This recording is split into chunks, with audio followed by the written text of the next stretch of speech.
Hemos llegado hasta aquí en el tema que estamos viendo de la mortificación del pecado, y hoy vamos a ir al capítulo 13 de Romanos. Hemos visto algo muy importante en este tema, en esta característica esencial del Evangelio de Jesucristo. Cuando uno piensa en el anuncio del Evangelio y piensa en Cristo, y sus primeras palabras cuando comenzó su ministerio aquí en la tierra fueron: arrepentíos y creed en el Evangelio, las buenas nuevas de Dios. O sea, Dios llamó al arrepentimiento y a poner la fe en la obra que Él hizo.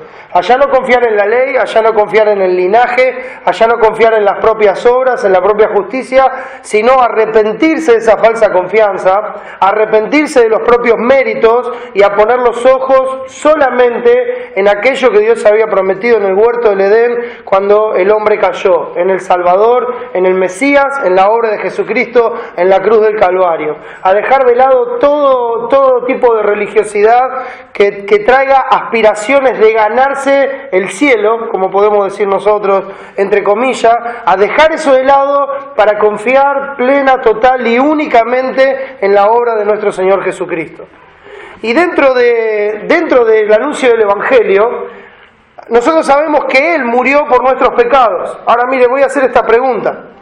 Él muere por nuestros pecados y creemos, confiamos en lo que la palabra nos enseña, que Él cargó con todos nuestros pecados y que Él pagó por todos nuestros pecados, que el acta de los decretos que nos era contraria fue clavado por Cristo en la cruz. Él mostró su victoria y ya no hay nada de qué acusar a los escogidos de Dios. Amén.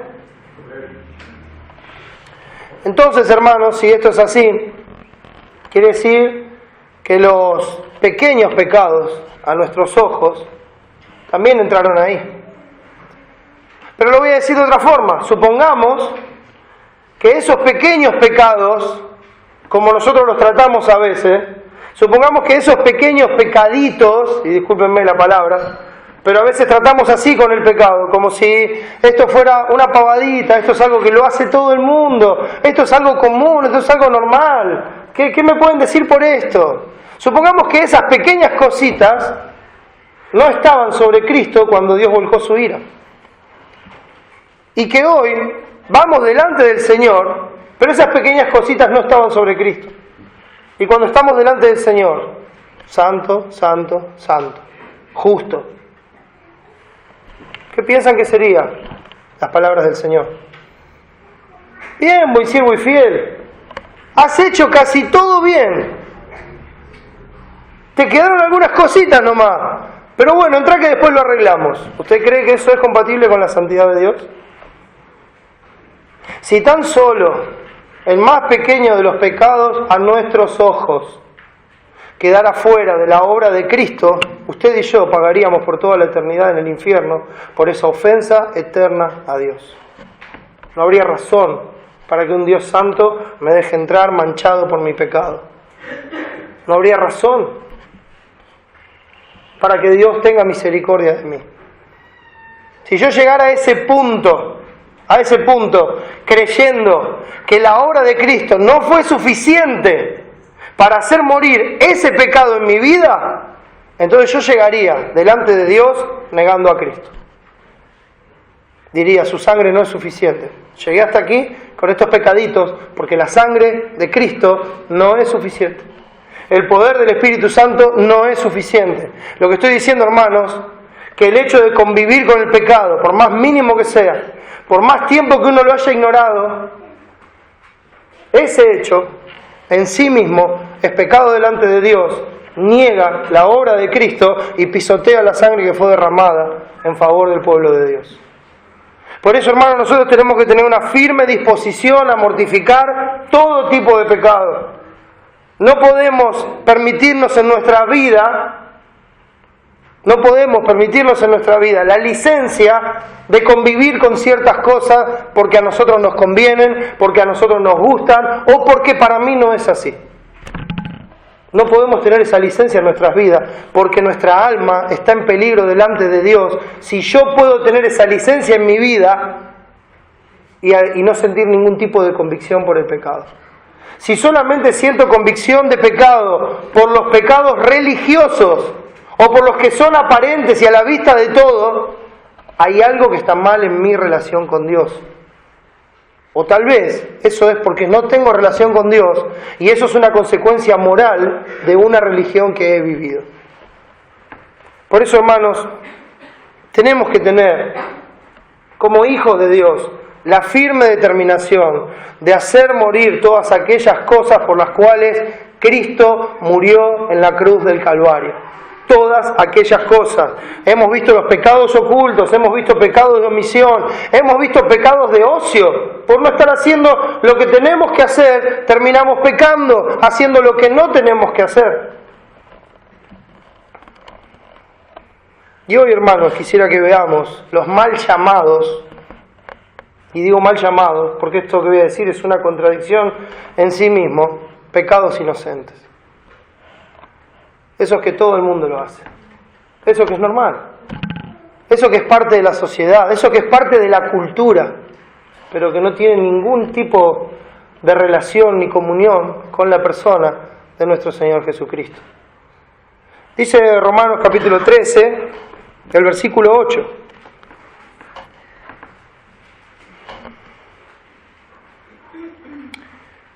No debáis a nadie nada, sino el amaros unos a otros, porque el que ama al prójimo ha cumplido la ley. Una vez más, dice Romanos 13:8, no debáis a nadie nada, sino el amaros unos a otros, porque el que ama al prójimo ha cumplido la ley. Pecados inocentes. Vamos a orar. Amado Señor, nuestro Padre que estás en los cielos, Señor, tú estás sentado en tu trono y los serafines a tu alrededor te alaban, te reconocen, Señor, exaltan quién eres. Te dicen por la eternidad, santo, santo, santo. Y así lo haremos nosotros cuando estemos delante de tu trono, Señor, rendidos a tus pies, exaltando tu santidad, tu pureza, tu gracia, tu misericordia, tu amor. Padre, ayúdanos a tener esta imagen de ti. La imagen de un Dios todopoderoso, sentado en su trono, reinando, con la posibilidad de hacer todo, menos lo que es contrario a tu naturaleza, menos pecar, menos mentir, menos fallar. Señor, tú eres fiel, eres verdadero. Te ruego que nos ayudes a ver el alcance de tu soberanía en nuestras vidas. Que podamos ver cómo has planeado todo, Señor, de una forma perfecta. Y que te demos la gloria. Te ruego, Señor, que nos ayudes en este tiempo a verte, a amarte. Que convenzas de pecado a tu pueblo, que nos muestres aquellas cosas que hoy tal vez no vemos, o aquellas cosas que vemos y hemos querido dejar a un costado. Señor, convéncenos, en tu gracia guíanos al arrepentimiento, a confesar y apartarnos, para que tu nombre sea exaltado en nuestras vidas. Te ruego, mi Padre, que edifiques a tu iglesia y que salves a los que no te conocen. En el nombre de Jesús y para su gloria. Amén. Creo que este es un texto muy conocido. Hace muchos años atrás, cuando conocí al Señor, creo que hacía un año que había conocido al Señor y no era muy fanático, digamos, vamos a decirlo así. Conocí al Señor, pero todavía era bastante rebelde, difícil de sujetar y muy orgulloso, muy de querer hacer lo que yo quiero. Y un día estaba hablando con alguien y estábamos hablando de algo y me dice, la Biblia dice no debáis a nadie nada. Dale, digo, ¿qué va a decir eso la Biblia? Pero vos no lees tu Biblia, me dice. Sí, claro que la leo. No, mentira, era obvio, ¿no? La leía poquito. Sí, claro que la leo. ¿Y no leíste que dice no debáis a nadie nada? Dale, me lo estás diciendo porque me querés decir algo a mí y te lo estás acomodando. ¿No leíste? Entonces abrí la Biblia y me muestra. Mirá qué dice acá. No debáis a nadie nada. Ese fue mi primer encuentro con este texto. Creo y tengo la firme convicción de que sí, era un creyente. ¿Por qué? Porque cuando vi ese texto, mi corazón se llenó de temor. Mi corazón se llenó de temor. Porque uno empieza a mirar su propia vida, ¿no? Y empieza a ver lo que hace. Y más allá del contexto que ahora vamos a ver, creo que es muy claro el texto, ¿no? A nadie, nada. No hay muchas opciones. Sabe que la palabra que se usa para nadie, con el pronombre, y la palabra que se usa para nada, es la misma. Cambia el pronombre. Entonces sabe que está hablando de personas. Dice, a nadie, nada. Interesante, ¿no? Porque eso no deja lugar a que nada quede afuera de eso. Nada es nada. Y nadie es nadie. ¿Verdad? Si yo a nadie le agrego una persona, ya no es nadie. Y si a nada le agrego 1 gramo de cualquier cosa, ya no es nada. Ya no es nada. Y es mi anhelo, hermanos, que el Señor llene nuestro corazón de temor. De temor de Él. De temor a sus palabras. Me gusta como dice, mire, este texto me estremeció mi vida también. En el Salmo 119, el versículo 120. Esto no estaba planeado, hermano. Ustedes saben que Salmo 119 habla siempre de la palabra de Dios, ¿no? En todos los pasajes. Está separado de 8 versos. Cada uno de esos 8 versos empiezan con la misma letra en hebreo. Y así se cumple todo el alfabeto hebreo.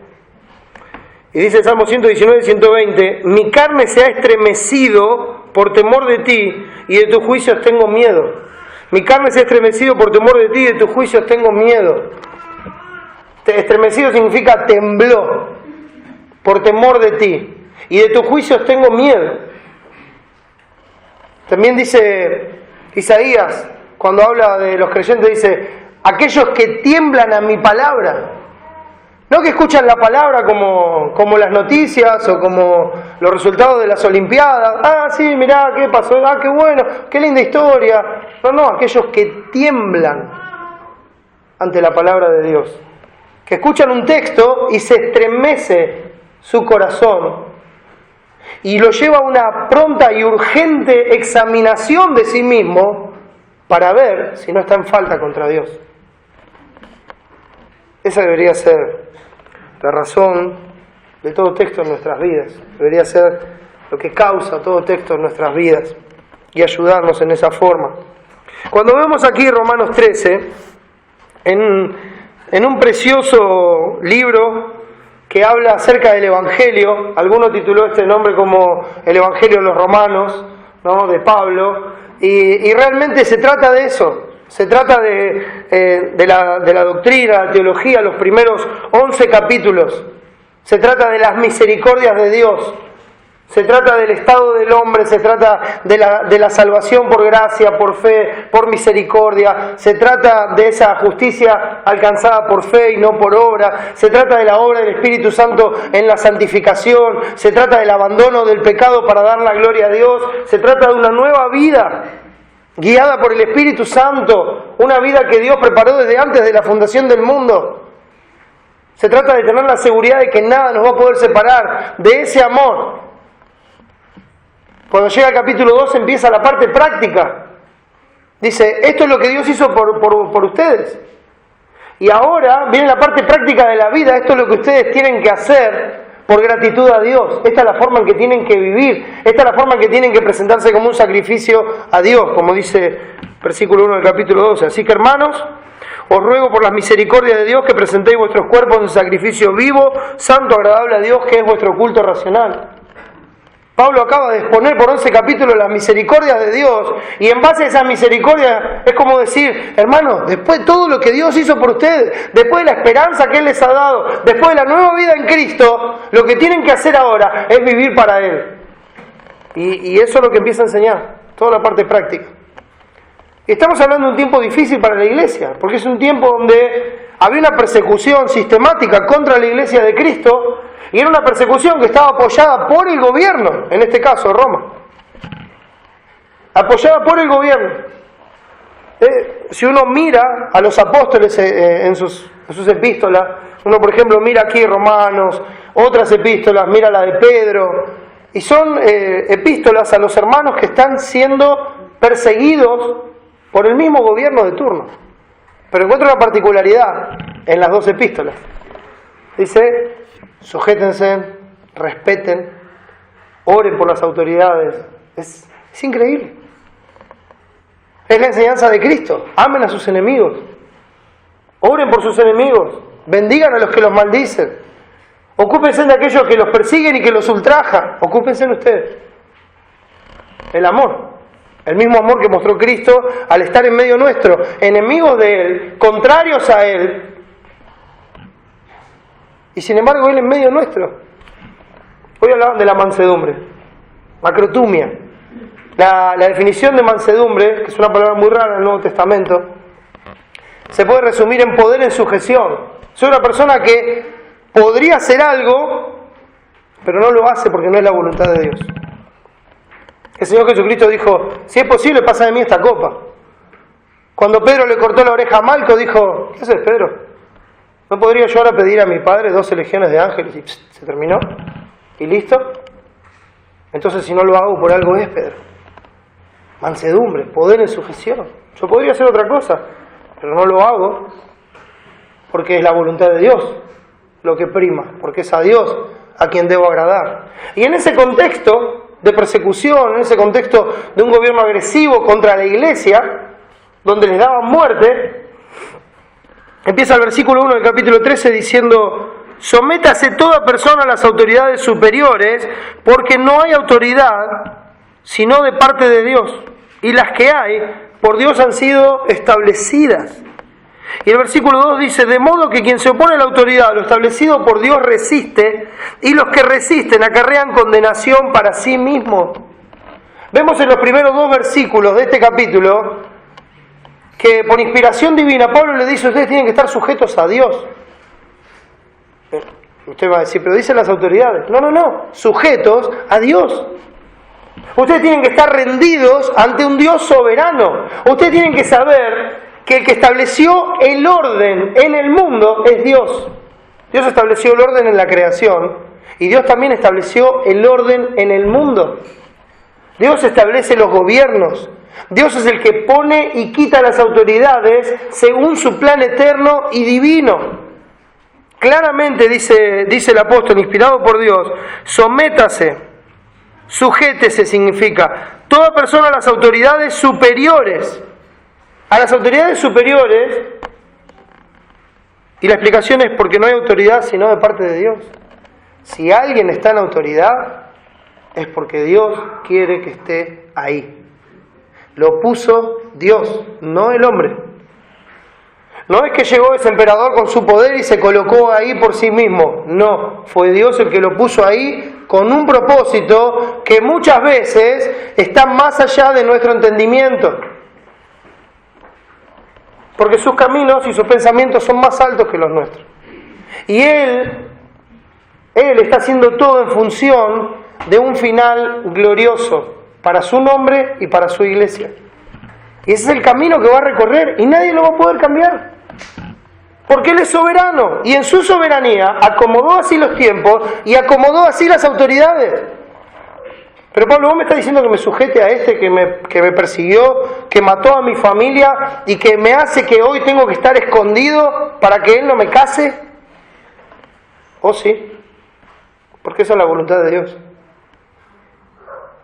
Es interesante, ¿no? Cuando los apóstoles fueron delante del concilio, y en un momento vamos a mencionarlo, pero fueron delante del concilio por predicar a Cristo. Y el concilio los agarró, los azotó y les dijo, no prediquen más en el nombre de Cristo. Y cuando salieron de ahí, ellos salieron gozosos.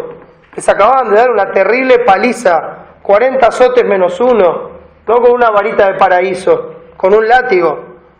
40 azotes menos uno a cada uno, y cuando los sacan dice que salen gozosos de la presencia del concilio por haber sido tenidos por dignos de padecer por el nombre de Cristo. Su corazón, mis hermanos, estaba en otro lado. Su corazón no estaba en este mundo, su corazón estaba en la eternidad, su corazón estaba en su Salvador. Su corazón estaba en la gloria venidera. Claramente él dice que todo ha sido establecido por Dios. Eso nos lleva a que las quejas contra las autoridades son quejas contra Dios.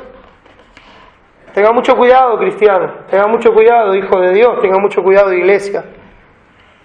Cuando algo no le gusta del gobierno y usted empieza a quejarse contra el gobierno, en lugar de buscar a su Dios y agradecer, porque por medio de Cristo puede ver las cosas distintas.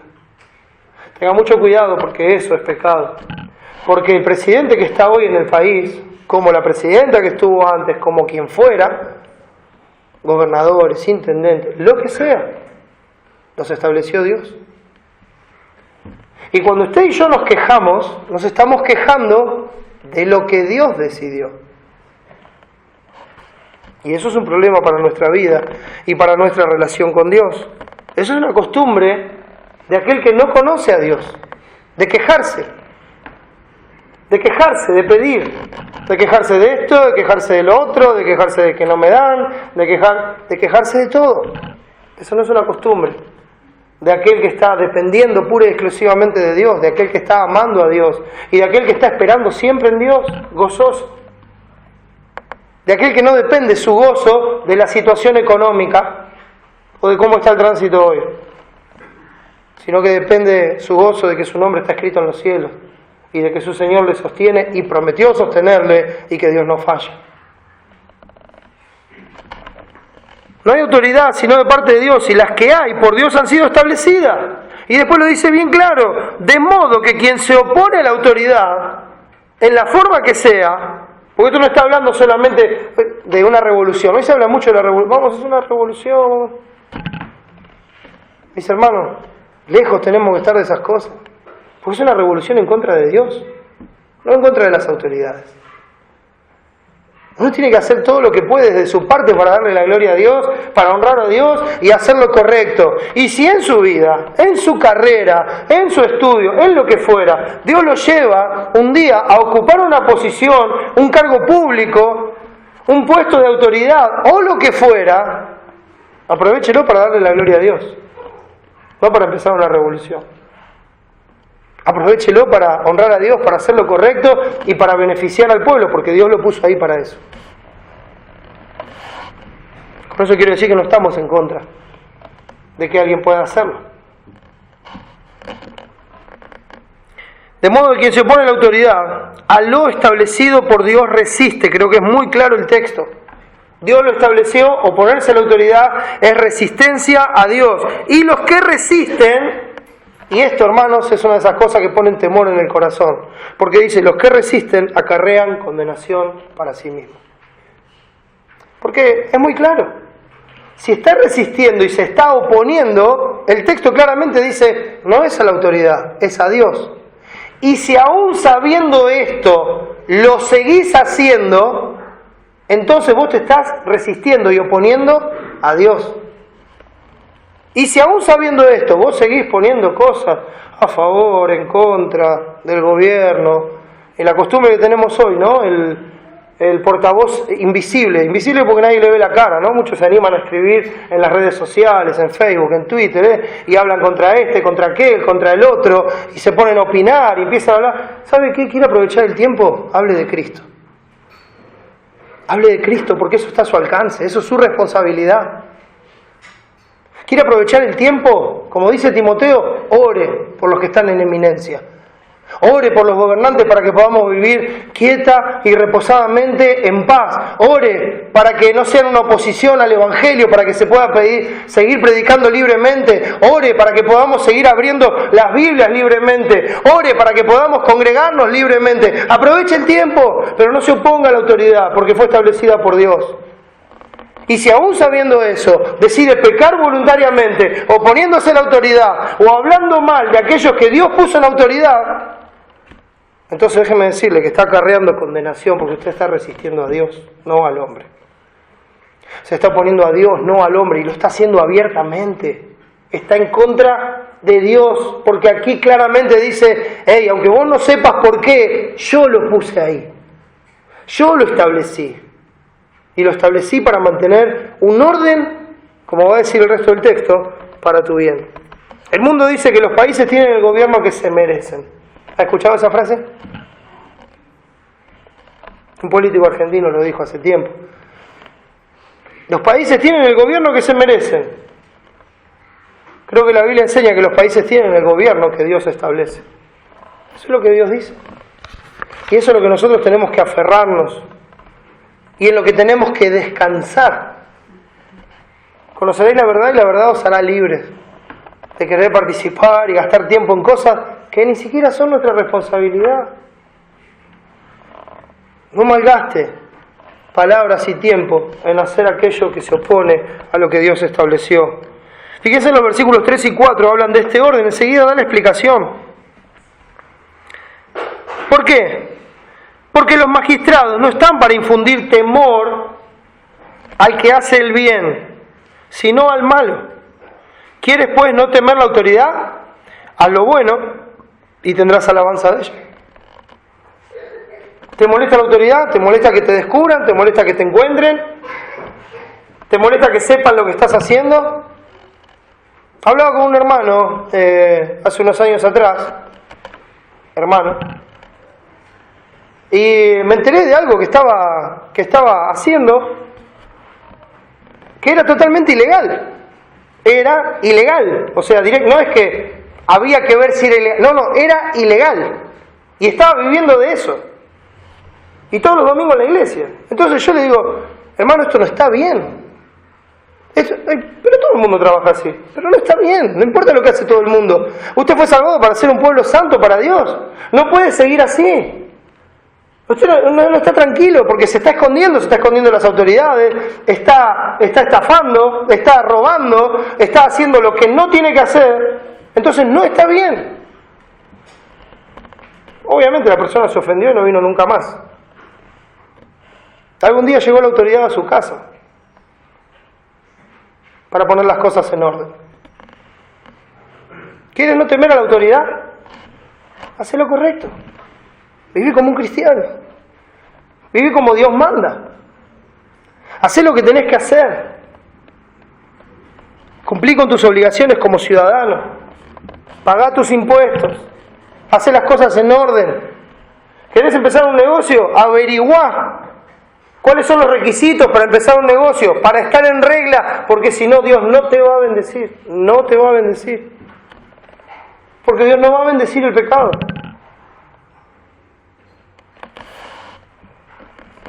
Porque los magistrados no están para infundir temor al que hace el bien, sino al malo. ¿Quieres pues no temer la autoridad? Haz lo bueno y tendrás alabanza de ella. ¿Por qué? Porque es servidor de Dios. ¿Usted se da cuenta? Es servidor de Dios. Este texto nos enseña que las autoridades están sirviendo a Dios y agrega algo más. Dice, es servidor de Dios para tu bien. Dios estableció un orden de autoridades para mi bien. Y a veces uno dice, bueno, la verdad que no puedo entender mucho esto y las cosas que me tocan vivir realmente no me hacen sentir que sea para mi bien. Bueno, usted puede valorarlo así o puede creerle a Dios. O puede por fe creerle a Dios y confiar en que Dios dice que es para su bien. Porque en cuanto empiece a dudar y empiece a pensar de otra forma, lo va a llevar a tomar decisiones y acciones que no honran a Dios. No honran a Dios. Es servidor de Dios para tu bien. Pero, en contraste, si haces lo malo, teme. Porque no en vano lleva la espada, o sea, la autoridad para juzgar. No en vano lleva la espada. Tiene un propósito que la lleve, y es mantener el orden. Es mantener el orden. Pues es servidor de Dios, vengador, para castigar al que hace lo malo. Uno dice, bueno, la justicia de este mundo está medio ciega. Puede ser. Pero hay algo que el cristiano tiene que descansar. A Dios no se le escapa a nadie. No importa si lo juzgan ahora o no. No sé cuáles son los propósitos de Dios. Pero cuando estén delante de Dios, no hay nada oculto que no haya de manifestarse. No hay nada que ningún hombre se pueda escapar y no pagar. No hay nada. Estaremos delante de Dios, delante de aquel que delante del cual no hay nada que esté oculto. Todas las cosas están abiertas y desnudas. Sabe todas las cosas y nadie se puede escapar de Dios. Ni hay excusa, porque Él conoce toda la verdad. Pero si haces lo malo, teme, porque no en vano lleva la espada, pues es servidor de Dios, vengador para castigar al que hace lo malo. Es increíble. ¿Ustedes se acuerdan de Nabucodonosor? Por un momento, guarden Romanos, acompáñenme a Jeremías 27.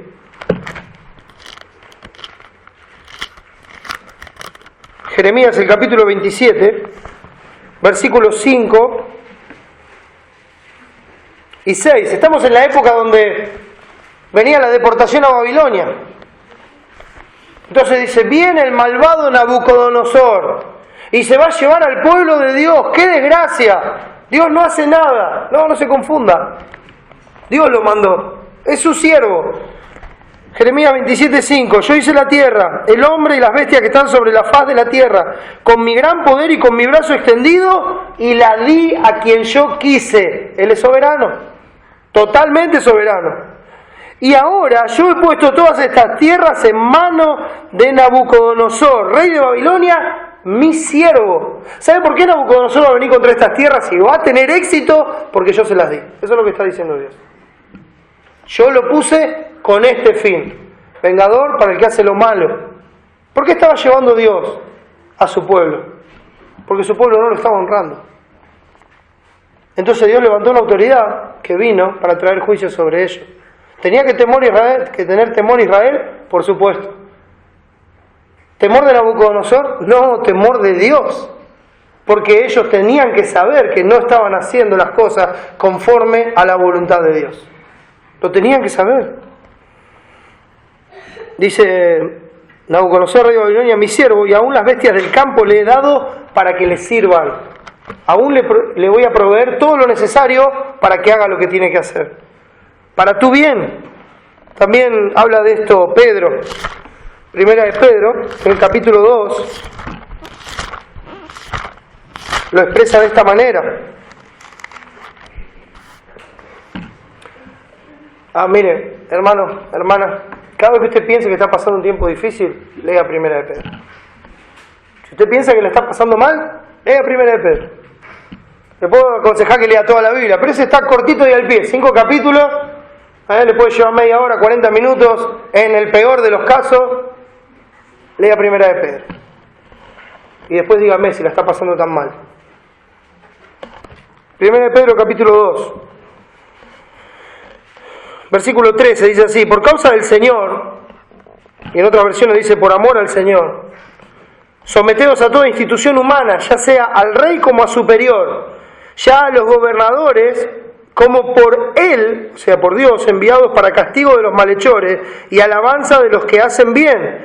Porque esta es la voluntad de Dios, que haciendo bien, hagáis callar la ignorancia de los hombres insensatos, como libres, pero no como los que tienen la libertad como pretexto para hacer lo malo, sino como siervos de Dios. Honrad a todos, amad a los hermanos, temed a Dios, honrad al Rey. Capítulo 4 de Primera de Pedro. Versículo 12, dice así. Acuerdan el contexto de Pedro, las 12 tribus en la dispersión, perseguidos, torturados, etcétera, etcétera. Muertos por el nombre de Cristo. Capítulo 4, versículo 12. Amados, no os sorprendáis del fuego de prueba que os ha sobrevenido como si alguna cosa extraña os aconteciese. No se sorprenda como si esto fuera raro. Esto es lo normal para el cristiano. Esto es lo que le va a pasar al cristiano por hacer la voluntad de Dios, por identificarse con Cristo. Entonces, que no les parezca algo extraño, sino, dice el versículo 13, gozaos por cuanto sois participantes de los padecimientos de Cristo, para que también en la revelación de su gloria os gocéis con gran alegría. Si sois vituperados por el nombre de Cristo, sois bienaventurados. ¿Se acuerdan de Jesús en Mateo 5, en el Sermón del Monte? cuando decía, bienaventurados sois cuando por mi causa os vituperen y os persigan y digan toda clase de mal contra vosotros mintiendo, porque así hicieron con aquellos que nos precedieron, con los profetas, con nuestros hermanos. Es una bendición. Es una bendición cuando hablan mal de uno por hacer la voluntad de Dios. Suena raro. Pero nosotros vamos a ver eso en el día de la visitación, como dice Pedro en el capítulo 2. Vamos a ver eso en el día que estemos cara a cara con el Señor y cuando lleguemos a comprender esa verdad de hacer tesoros en el cielo. Cuando la comprendamos plenamente, claro, estoy hablando de eso. Si sois vituperados por el nombre de Cristo, versículo 14, sois bienaventurados, porque el glorioso Espíritu de Dios reposa sobre vosotros. Ciertamente de parte de ellos, Él es blasfemado, pero por vosotros es glorificado. Así que, escuche esto, ninguno de vosotros padezca como homicida, o ladrón, o malhechor, o por entremeterse en lo ajeno. Pero si alguno padece como cristiano, no se avergüence, sino glorifique a Dios por ello. Le conté de un hermano que estaba haciendo algo ilegal. Cuando lo sorprendieron en lo que estaba haciendo ilegal, se enojó con la iglesia porque no fuimos a consolarlo porque la estaba pasando mal. Es la explicación de este texto, hermano. Así que ninguno de vosotros padezca como homicida, o ladrón, o malhechor, o por entrometerse en lo ajeno. Nosotros no podemos padecer por hacer aquellas cosas que no le agradan a Dios, aquellas cosas que son contrarias a la ley. Porque si padecemos por esas cosas, padecemos justamente. Es lo que merecen nuestras acciones. Es lo que debemos recibir por lo que estamos haciendo. No podemos esperar otra cosa. Nosotros tenemos que padecer por hacer lo bueno, por ser cristianos, por llevar en alto el nombre de Cristo. Pero si alguno padece como cristiano, no se avergüence, sino glorifique a Dios por ello. Dé la gloria a Dios. Está padeciendo por hacer la voluntad de Dios, por hacer todo correcto, se burlan de usted, lo persiguen, lo acusan, lo vituperan. ¿Qué problema hay? Si usted se está deleitando en darle la gloria a Dios, lo demás, como decía alguien, es pura cháchara. Es puro hablar. Usted está con una conciencia tranquila de que está haciendo lo correcto delante de Dios, de que está agradando a Dios, no tiene que preocuparse. No tiene que preocuparse aún ni por las autoridades, porque ellas están para el bien. Y si uno hace el bien, va a tener alabanza de ellas. No se va a sentir perseguido por ellas. Por eso, avanzando versículo 5, si esto es así, hermanos, dice el versículo 5, por lo cual, en Romanos 13, volviendo a Romanos 13, por lo cual es necesario estarles sujetos. Antes decía, sométanse, sujetos, está hablando de lo mismo. Y escuche esto, no solamente por razón del castigo, sino también por causa de la conciencia. O sea, Dios establece las autoridades y Dios establece el orden en la vida. Entonces uno dice, bueno, me voy a portar bien porque si no voy a ir preso, ¿verdad? Esa no es la motivación que tiene que tener un cristiano. No es el tipo de temor del que está hablando. Aquí el tipo de temor que tiene el cristiano es el de voy a hacer lo correcto para no ofender a Dios y para darle la gloria a Él. Por eso dice, no solamente por razón del castigo, no es que vos tenés que sujetarte nada más que porque lleva la espada para vengar al que hace lo malo. No, la razón tiene que ser, sino también por causa de la conciencia, por causa de tu conciencia delante de Dios, de hacer lo que a Dios le agrada. ¿Me explico, hermano? Dios estableció autoridades en nuestras vidas, en general. Si uno mira también en Primera de Pedro, rápidamente, el capítulo 5, el versículo 5 dice, igualmente jóvenes, estad sujetos a los ancianos y todos sumisos unos a otros, revestidos de humildad. Y sigue hablando, ¿no? Pero manda lo mismo, hay autoridades establecidas por Dios en todos los ámbitos de la vida, aún en la iglesia. Dice, están sujetos a los ancianos y todos sumisos los unos a los otros. O como dice Efesios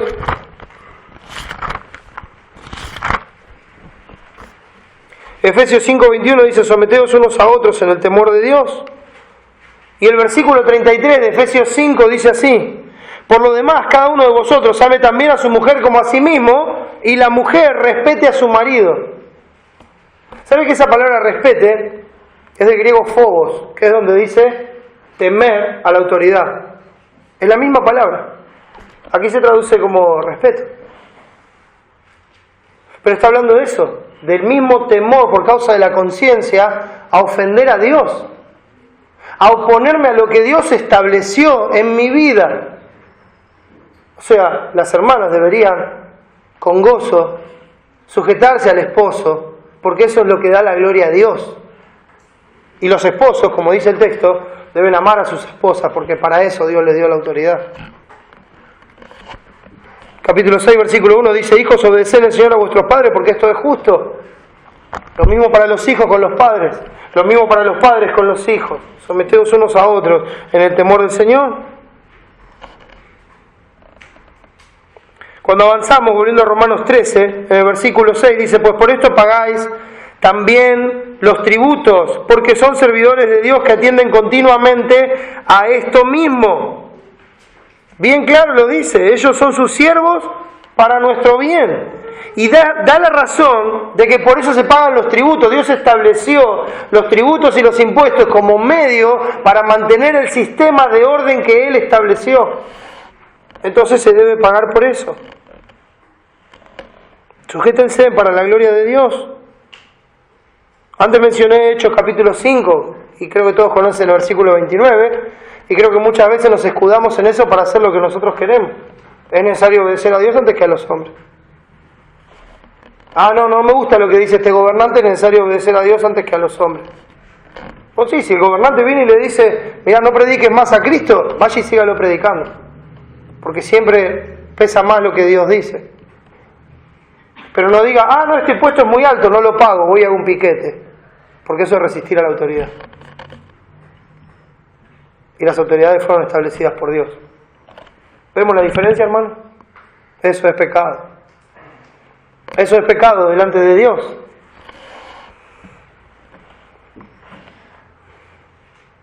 Dios es soberano y Él establece las autoridades. Pero acuérdese que ¿cuál es el equilibrio de la soberanía de Dios, hermano? Nuestras vidas, la responsabilidad. Él estableció todo el sistema, pero nosotros somos responsables de sujetarnos a lo que Dios estableció para la gloria de su nombre. Y Dios nos va a hacer responsable por eso. Por eso, hermanos, es que digo que es pecado. Una buena conciencia ante Dios.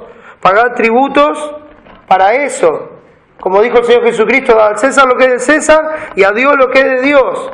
Ellos, dice aquí claramente en el final del versículo 6, atienden continuamente a esto mismo. Por eso el versículo 7 empieza diciendo: pagar. ¡Wow! Parece una palabra complicada, ¿no? Pagar. Con D al final. Un imperativo. Pagar. ¿Y cuál sería la opción? Pagar. Y si no puedo, ¿qué hago? Pagar. No, pero no puedo pagar. Por ahí tenés más de lo que tendrías que tener. Si es que no puedes pagar. Porque si no lo puedes pagar, no lo podés tener. Tal vez sea el momento de renunciar a algunas cosas. Pagar. Y dice bien claro el texto: pagad a todos los que debéis. Al que tributo, tributo. Al que impuesto, impuesto. Al que respeto, respeto. Al que honra, honra. A todos los que debéis. Según esto, esta cláusula es algo que está impuesto. Es una deuda que ya tenemos. Es algo que Dios estableció. Y dice que lo debemos y que lo tenemos que pagar. Pagad a todos los que debéis. Se lo debo. Entonces es una deuda continua. No es una deuda opcional. Por eso también es con un mandato. Tributo, impuesto. Ahora esto habla de las diferentes imposiciones monetarias sobre los bienes o transacciones o importaciones o lo que sea que hagamos. Hace referencia a esas cosas.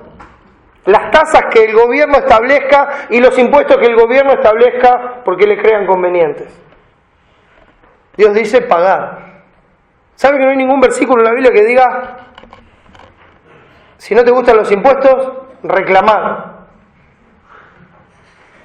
No está, hermano. Si alguno lo encuentra, hágamelo saber, así puedo ir a reclamar yo también. Tengo que reconocer que a veces cuesta. Pero también tengo que reconocer que el sacrificio de Cristo costó mucho más. Y que lo que tengo que hacer es pagar. Porque es lo que agrada a Dios, porque es lo que Él estableció. Y Dios no me va a cargar a mí con algo que Él mismo no va a proveer para que yo pague. Y hermano, preste mucha atención, porque si usted está faltando a sus impuestos, no es porque Dios no sea fiel, sino porque usted está administrando mal su dinero y está desordenando sus responsabilidades. No porque Dios no sea fiel. ¿Qué quiere, que deje de comer? Si es necesario. ¿Pero qué está diciendo? ¿Cómo voy a dejar de comer? Por supuesto que no va a dejar de comer. Pero es lo que te dice, ¿no? ¿Qué quiere, que deje de comer? No, pero hay tantas cosas que puedes dejar. Hay tantas cosas que no necesitas para vivir, que están en tu casa, que podés dejar tranquilamente, usted y yo, y que no nos vamos a morir. No estamos hablando de necesidades básicas, estamos hablando de cosas que no necesitamos para vivir. No puedo pagar. ¿Y pero por qué no podés pagar? Y porque estoy cargado de cuentas hasta acá. Entonces algo hiciste mal. Algo hiciste mal delante de Dios, no delante del gobierno. Y es por eso que no podés pagar.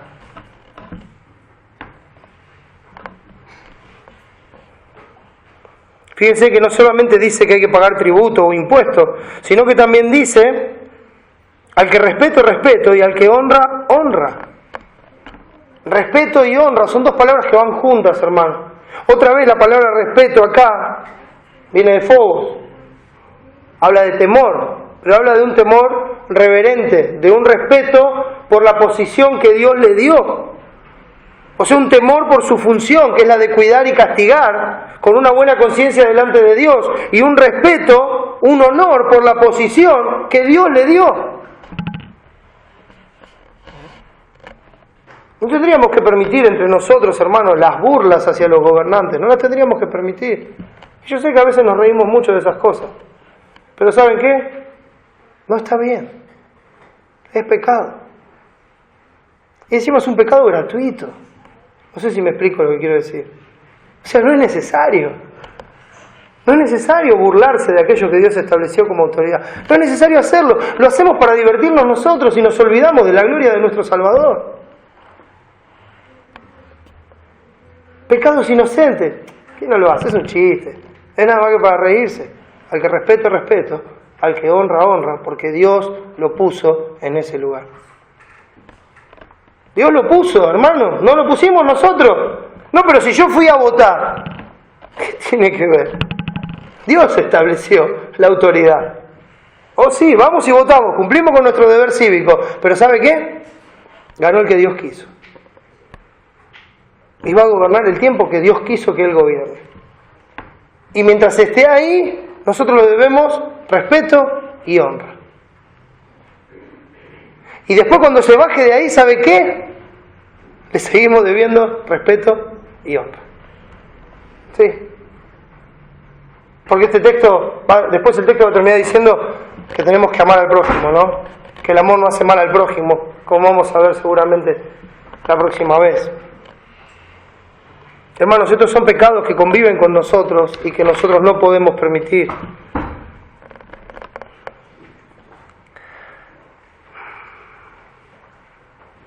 Estoy en una encrucijada en este momento, por el tiempo que llevamos.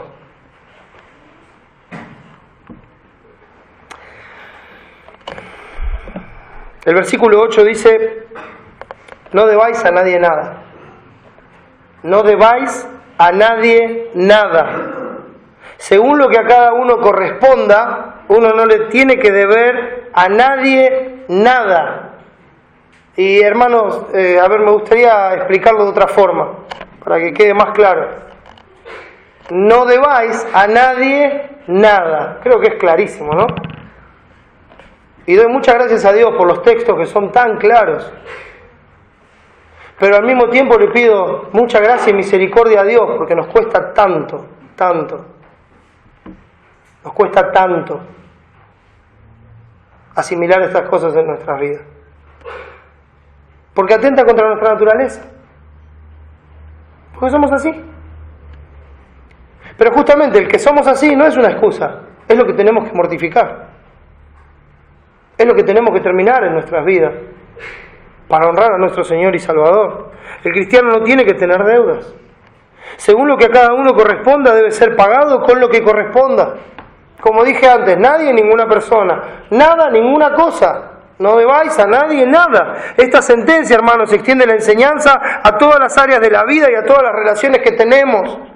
Como también nos expresa la sentencia siguiente, como lo dijimos antes, sino el amaros los unos a los otros. Uno podría decir, en esa pequeña frase, sino el amaros los unos a los otros, podría titularlo, tal vez para la próxima, la única deuda permitida. La única deuda permitida, la que tenemos que pagar cada día. Hermanos, el cristiano debe cuidar que todas sus relaciones glorifiquen a Dios. Debemos ser hombres y mujeres de palabra, como dijo el Señor Jesucristo, sí, sí, no, no. Todo lo que procede más de esto, de mal procede. Todo lo que es más de esto, de mal procede. ¿Tomó un compromiso? Cúmplalo. Cúmplalo. Porque si no, de mal procede. Dio su palabra, cúmplala. Porque si no, de mal procede. No debáis a nadie nada. Al que respeto, respeto. Al que honra, honra. Al que plata, plata. Pagale. Porque no está bien. No está bien. Ser hombres y mujeres de palabra que cumplen con todas sus obligaciones, ya sean impuestas por Dios como contraídas por uno mismo. Le voy a dar un ejemplo de una deuda contraída por uno mismo. Cuando uno se casa. Cuando uno se casa, está contrayendo una deuda que le va a llevar el resto de su vida a pagar. Y no porque sea una carga, sino porque va a ser un deleite amar todo el resto de su vida a esa persona. Se lo debe, se lo debo. Pero puede ser que la persona no sea lo más amable que haya pasado por mi vida. Se lo debo a Dios y a ella. Se lo debo. La tengo que amar por el resto de mi vida. Se lo debo. Porque eso va a glorificar a Dios. Como también se espera que ella ame por el resto de su vida para glorificar a Dios. Siempre tengan en cuenta que se casa con un pecador. Y hay que amar a un pecador el resto de sus días. Y convivir con un pecador el resto de sus días. Y hay que ver las miserias de ese pecador el resto de sus días. Pero ¿sabe qué? Es una deuda que uno contrae con gozo. Y dice, yo te voy a amar. ¿Acaso no es la promesa, hermano? ¿No te está poniendo el anillo y dice, ay, te voy a amar el resto de mi vida y al año y medio viene, pastor, me quiero divorciar? Oh no, hermano. Tiene que haber una sola palabra. Porque eso honra a Dios. Las Escrituras explican siempre cuál debe ser la actitud de uno ante la necesidad del otro. Tengo varios pasajes para ver, pero los vamos a dejar para la próxima oportunidad. Pero quiero que mediten algo. Efesios capítulo 4 dice, presta atención, dice, el que hurtaba, no hurte más, sino trabaje con sus manos haciendo lo que es bueno. ¿Y cómo termina el texto? Para que tenga que compartir con el que padece necesidad. ¿Sabe que a lo largo de todas las Escrituras, usted va a encontrar que muchas veces se habla de préstamos y de deudas? Pero cuando se le habla al pueblo de Dios y cuando se le habla a los cristianos, se les dice que ellos tienen que tener siempre la disposición de dar. En ningún momento se les dice tengan la disposición de pedir. Constantemente se llama al cristiano a tener la disposición a dar, a ayudar, a velar por las necesidades del otro, pero en ningún lado se lo llama a pedir más que a Dios. Algunos vienen y dicen, che, me das tal cosa, porque y la Biblia dice pedir y se os dará. Por favor, relea el pasaje. Relea el pasaje. ¿Sabe por qué no tenemos que pedirle a los demás? Y esto, hermanos, entiéndalo bien. No estamos hablando de que no va a pedir nada, no le va a pedir una herramienta prestada, no estamos hablando de eso. Estamos hablando de la dependencia de Dios. De pedirle a Dios. Pero ¿saben qué, hermanos? Para nosotros es más fácil pedirle al banco.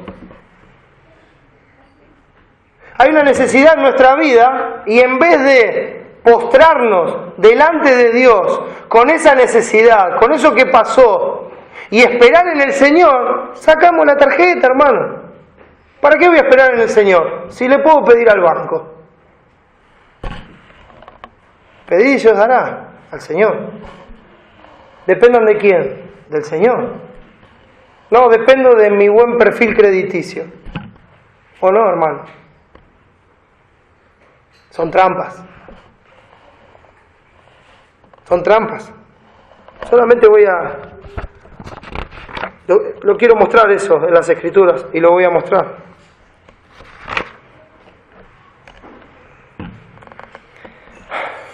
Pero lo voy a hacer en la próxima oportunidad.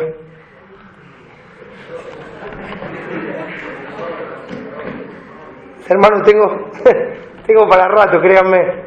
Tengo para rato. Bueno, ¿quieren que siga un poquito más? ¿Sí, hermano? Sigamos entonces. Ustedes lo dijeron. Quiero que vea esto. Éxodo capítulo 22. Vamos a ir rápido. Los voy a buscar y los voy a ir leyendo. Éxodo capítulo 22. Versículo 25 al 27. Dice así la palabra de Dios. Fíjese, esta es la ley, Le habla al pueblo. ¿Y qué le dice al pueblo? ¿Cuándo prestares dinero a uno de mi pueblo? Interesante, ¿no? ¿Cuándo prestares? ¿En qué posición lo está poniendo? ¿En la posición de pedir o en la de prestar? Ten la disposición a prestar, ¿sí? Dice, y fíjense en cómo tiene que estar el corazón en esta situación. Cuando prestares dinero a uno de mi pueblo, al pobre que está contigo, no te portarás con él como logrero ni le impondrás usura. O sea, no quieras sacar ventaja de eso. Si tomares en prenda el vestido de tu prójimo, escuche esto, dice, a la puesta del sol se lo devolverás. O sea, si te pidió a la mañana y vos le tomás la prenda y le decís, mira, cuando me lo devuelvas, te devuelvo tu ropa. Como tomar una prenda. Dice, a la puesta del sol se lo devolvés porque es todo lo que tiene. O sea que no lo vas a poder ni siquiera tener más de un día en tu mano. Lo que está mostrando es la disposición del corazón a dar al otro, a servir al que tiene una necesidad, a ayudar al que padece una necesidad. Dice el versículo 27, porque solo es su cubierta, es su vestido para cubrir su cuerpo. ¿En qué dormirá? Y cuando él clamare a mí, yo le oiré, porque soy misericordioso. Levítico capítulo 25. Levítico capítulo 25, versículos 35. Y cuando tu hermano empobreciere y se acogiera a ti, tú lo ampararás, como forastero y extranjero vivirá contigo. No tomarás de él usura ni ganancia, sino tendrás temor de tu Dios, y tu hermano vivirá contigo. No le darás tu dinero a usura, ni tus víveres a ganancia. ¿Cuál es la disposición? Ayudar, a servir al otro, al que está padeciendo una necesidad. Deuteronomio capítulo 15. Deuteronomio capítulo 15, versículo 7. Dice así, cuando haya en medio de ti menesteroso de alguno de tus hermanos en alguna de tus ciudades, en la tierra que Jehová tu Dios te da, no endurecerás tu corazón, ni cerrarás tu mano contra tu hermano pobre, sino abrirás a él tu mano liberalmente, y en efecto le prestarás lo que necesite. Guárdate de tener en tu corazón pensamiento perverso, diciendo, cerca hasta el año 7, el de la remisión, y mires con malos ojos a tu hermano menesteroso para no darle, porque él podrá clamar contra ti a Jehová, y se te contará por pecado. Sin falta le darás, y no serás de mezquino corazón cuando le des, porque por ello te bendecirá Jehová tu Dios en todos tus hechos y en todo lo que emprendas. Porque no faltarán menesterosos en medio de la tierra, por eso yo te mando diciendo, abrirás tu mano a tu hermano, al pobre y al menesteroso en tu tierra. Es interesante que manda al de su pueblo a abrir su mano y ayudar al menesteroso, pero no encontramos ningún texto que le diga al menesteroso, busca uno que te pueda prestar y pedile. Interesante, ¿no? Nehemías capítulo 5.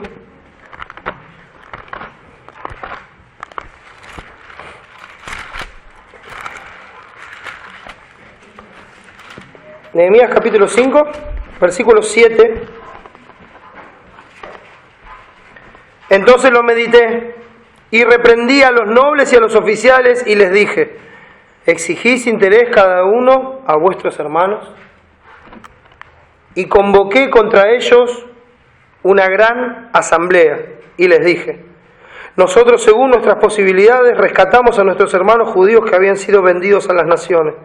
¿Y vosotros vendéis aún a vuestros hermanos y serán vendidos a nosotros? Y callaron, pues no tuvieron qué responder. Y dije: no es bueno lo que hacéis. ¿No andaréis en el temor de nuestro Dios para no ser oprobio de las naciones enemigas nuestras? ¿No andaréis en el temor de nuestro Señor? Salmo 37.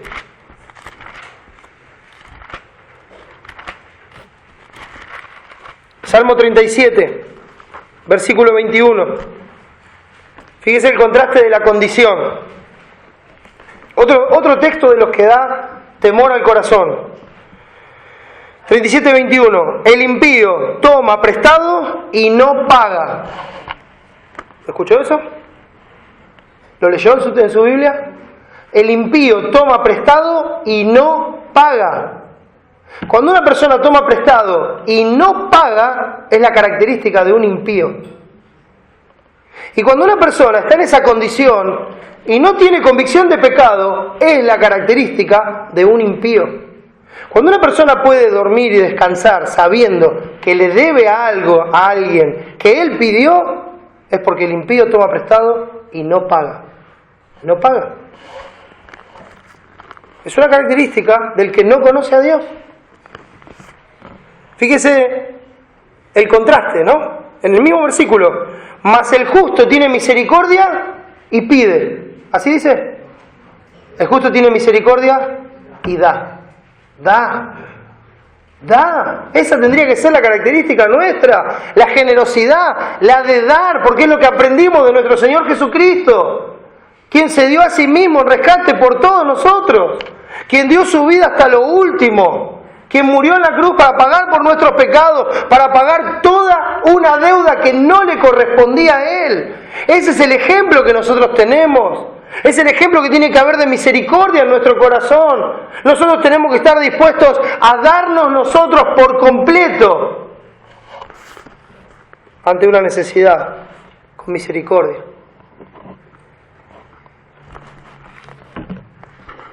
Qué triste cuando, hermanos, contamos las monedas para ver si ayudamos a alguien o no. Y no digo contamos las monedas porque nos falte, sino que contamos la moneda para ver si no me va a faltar después, y de lo que me sobra, por ahí ayudo a alguien. Oh, hermanos, eso es muy triste. El impío no paga, atesora para sí mismo. El cristiano da, es liberal para dar. Mateo capítulo 5, el Señor Jesucristo en el Sermón del Monte. Mateo capítulo 5, versículo 42. Dice así: al que te pida, dale. Y al que quiera tomar de ti prestado, no se lo rehuses. Interesante, ¿no? Una vez más, ¿cuál es el mandato de Dios? Ten la disposición de dar. ¿Querés pedir? Pedile a Dios. Pedí y se os dará. Orá a tu Padre, porque tienes un Padre en los cielos, a menos que no lo creas, claro. A menos que no creas en Dios como tu Padre, que realmente se ocupa de ti, se ocupa de tus necesidades, vela por ti, por tu familia, y que cumple todas sus promesas, y que es poderoso para darte lo que necesites cuando lo necesites. A menos que no creas eso, entonces buscas tus propios recursos en lo que este mundo ofrece. Lucas 6:34.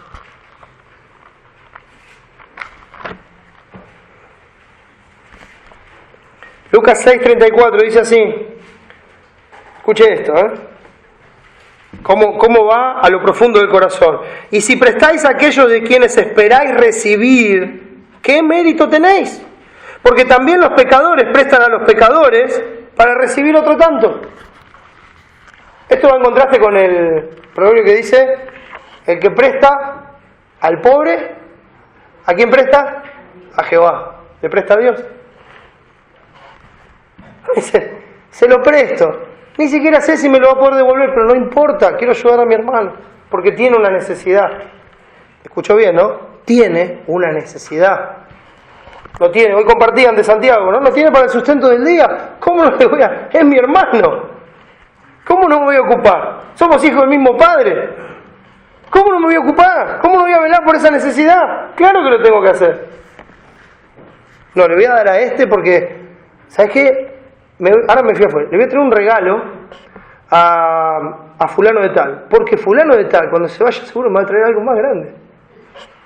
Oh, no, hermano. Eso no tiene que estar en el corazón de un hijo de Dios. No es la forma de hacer las cosas. El cristiano, hermanos, es exhortado a dar, no a pedir. La enseñanza es no debáis a nadie nada. Si está en tus posibilidades ayudar y prestar, hazlo. Hazlo. En ningún lugar dice si necesitas pedir prestado. En ningún lugar. Pedid y se os dará, pídele a Dios. Dios promete suplir las necesidades. Salmo 37:25 dice: joven fui envejecido y no he visto justo desamparado, ni su descendencia que mendigue pan. ¿Por qué? Porque Dios es fiel. Proverbios 10:3. Proverbios 10:3 dice así: Jehová no dejará padecer hambre al justo. ¿Escuchó eso? ¿Escuchó esa promesa preciosa? Jehová no dejará padecer hambre al justo, mas la iniquidad lanzará a los impíos. Son promesas de Dios, hermanos. Él es fiel. Jesucristo decía en Mateo 6:33: buscad primeramente el reino de Dios y su justicia, y todas estas cosas serán añadidas. Todas las necesidades, alimento, bebida, vestido, a ser suplido, son necesidades, y un padre vela siempre por las necesidades de sus hijos. Ante las necesidades, Dios espera que confiemos en Él, que esperemos en Él. Esto significa que hagamos su voluntad, de preocuparnos de lo que Él prometió suplir y seguir haciendo lo que Él manda. La mayoría de las deudas que contraemos en nuestra vida no son por necesidades, mis hermanos. La mayoría de las deudas que nosotros tomamos en nuestra vida no son por necesidades, sino por gusto o por comodidad. Y esos son los compañeros de la mala administración. Son los compañeros de usar liberalmente el dinero del Señor. Nos jactamos del día de mañana tomando compromisos que no sabemos si nosotros podremos cumplir. No lo sabemos, porque el día de mañana es incierto. Eso no es fe, hermanos. Es mala administración, es negligencia en lo que uno está haciendo. No, lo compro así y espero que Dios me ayude a pagarlo. No es así. El sistema de este mundo nos somete a necesidades que no son tales. Toda la vidriera de este mundo, todo lo que nos ofrece este mundo, nos hace creer que las cosas son necesidades, cuando no son necesidades. Claro, uno sale por la calle y de repente se llena sus ojos viendo en todos lados un S7, el Samsung nuevo. Lo ve. Llega a la casa y dice: ay, cómo necesito un S7. No necesita. Ni el S7, ni el S1, ni el Nokia 1100. No necesita ninguno. Puede vivir sin eso. Lo que necesita es a Dios. Pero claro, no puedo comprarme eso que veo. El otro día fuimos a buscar a Laura, allá de Seiza. Y veníamos sentando y era increíble. Iba saliendo la gente con los carros y todos traían un Smart TV. El más chiquito creo que era de 50 pulgadas. Todos venían con una caja así, toda embalada. Digo, los deben estar regalando acá en la entrada. Y pasábamos. Pensábamos que Laura iba a venir atrás de un Smart. Hola. No, hermano, es una necesidad. ¿Cómo no vas a tener un Smart TV en tu casa? ¿Se va a morir? No, hermano, no es una necesidad. El sistema de este mundo nos hace creer que esas cosas son necesidades y que no podemos vivir de eso. Pero Cristo murió y pagó por nuestros pecados y nos libertó de Satanás para que no estemos sujetos a semejante esclavitud, mis hermanos. Para que le digamos que no a esas cosas y que nosotros tengamos en la mente el temor de Dios y digamos: no debáis a nadie nada. No lo necesito. Y si hubiera una necesidad, el pueblo de Dios te la va a suplir, porque es la forma en que Dios cubre las necesidades de los suyos. Y a veces de lugares increíbles, a veces donde uno menos espera, pero Dios es poderoso, hermano. Dios es poderoso para hacerlo. El sistema nos mete en esas necesidades, nos somete. Y nosotros nos creamos un sentido de urgencia y desesperación por cosas que no necesitamos para vivir. Y esas cosas nos lleva a poner el dinero de Dios, escuche bien esto, nos lleva a poner el dinero que Dios pone en nuestras manos a usura y malgastarlo. Lo pone a usura. Uno lo pone y después paga intereses, o sea, están malgastando el dinero de Dios. Yo lo compré sin intereses. Si usted tiene el dinero para comprar algo y de repente hay una buena oportunidad para hacerlo con otra forma, para que le salga más barato, hágalo. Pero si usted no tiene el dinero para comprar algo, quiere decir que no lo puede tener. Es muy sencilla la ecuación. Y si Dios quisiera que lo tengamos, entonces lo pondría en nuestras manos sin ningún problema. Porque Él es todopoderoso. Si Dios quiere que tengamos algo, ¿sabe qué? Dios no necesita bendiciones a crédito.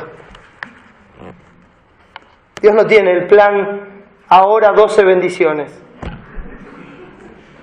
No, Dios tiene todo el mundo en sus manos. Sí. Y lo que me quiere dar, me lo da. Y lo que no me quiere dar, no me lo da. Y lo que Él espera es que mientras Él no me lo da, yo confíe en Él, descanse en Él y no me sujete a esclavitud. Que me deleite en Él. Deleítate a sí mismo en Jehová y Él te concederá las peticiones de tu corazón. Pero no hay deleite. El deleite está en esas cosas. Entonces, como me deleito en esas cosas, lo necesito ya. Dámelo en 148 cuotas que te lo voy a pagar. ¿Cómo sabés si vas a estar vivo el mes que viene para pagar esa cuota? No importa, le saqué un seguro de vida. Está bien, porque si te morís al fin y al cabo se lo va a quedar otro. Sabelo.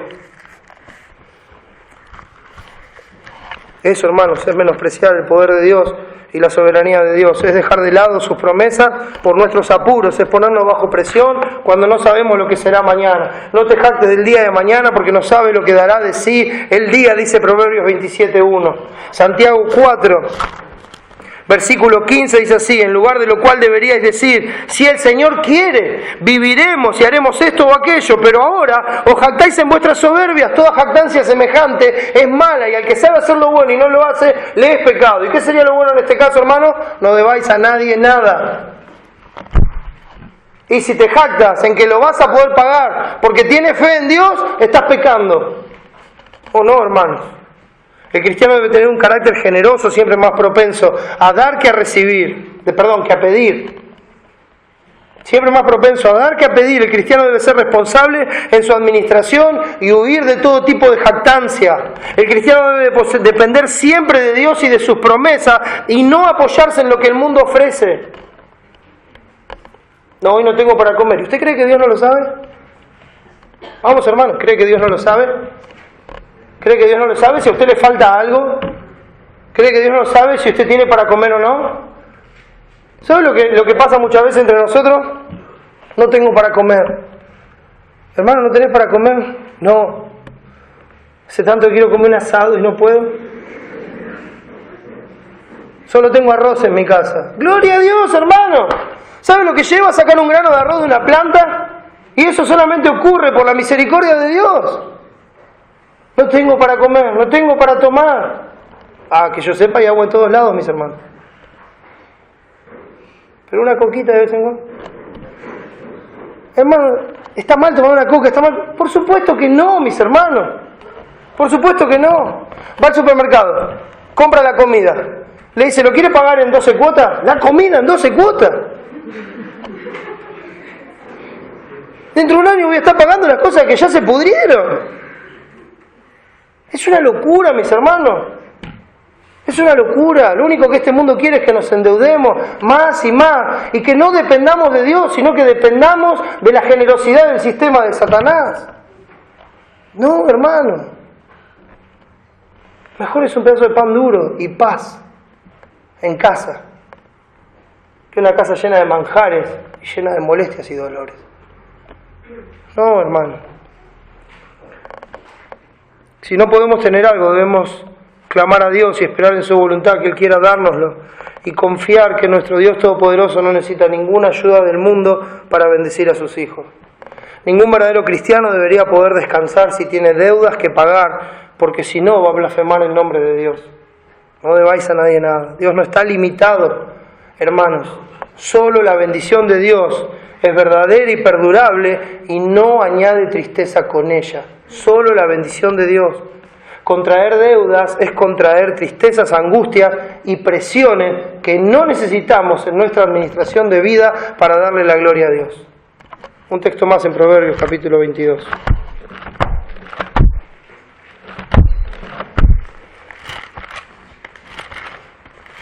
No me siento tan mal, hermanos, he tardado más tiempo que esto sin pedir permiso. Proverbios 22, 26 y 27, dice así: no seas de aquellos que se comprometen, ni de los que salen por fiadores de deudas. Si no tuvieres para pagar, ¿por qué han de quitar tu cama de debajo de ti? Creo que es bien clara la instrucción.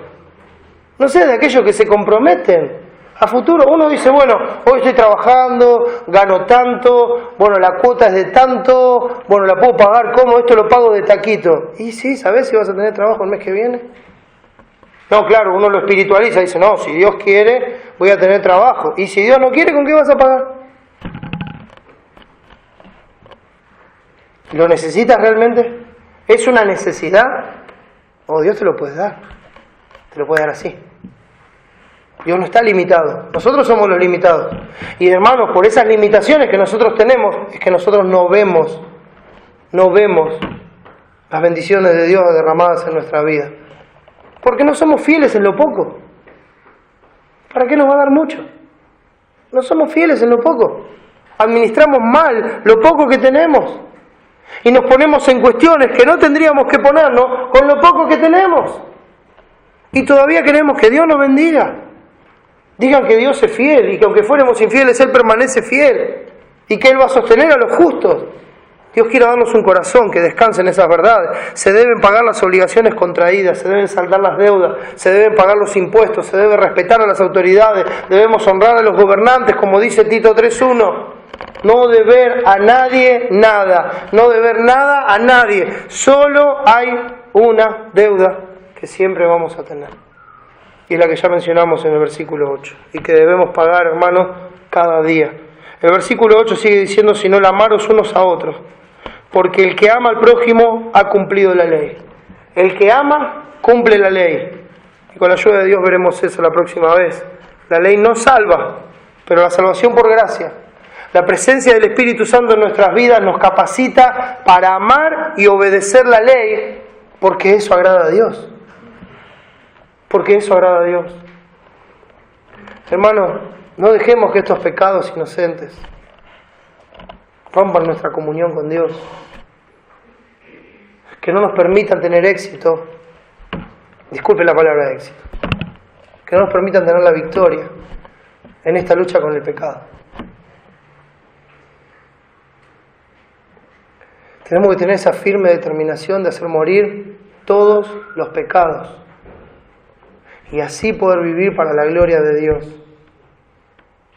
Y si no tomamos esa firme determinación, algunos de estos pecados nos van a terminar matando. Y hermanos, el riesgo es mayor, porque si alguno puede convivir con esos pecados y no le importa, tal vez esté acarreando condenación y tal vez cuando esté delante del Señor se lleve una sorpresa y sea condenado por toda la eternidad. Yo pregunto en esta mañana, ¿dónde te ha puesta tu confianza? ¿En el Señor? ¿Estás descansando en Él? ¿Te estás apoyando en Él? ¿Estás esperando en Él para todas las cosas en tu vida? ¿O estás tratando de solucionar las cosas a tu manera? Dios estableció un orden para que nosotros le demos la gloria. Amemos a Dios. Sujetémonos a lo que Él estableció. Honremos a las personas que Él puso en autoridad en nuestra vida y démosle la gloria, no debiendo nada a nadie, sino pagando a cada uno lo que debemos. Y eso, hermanos, incluye amarnos los unos a los otros cada día.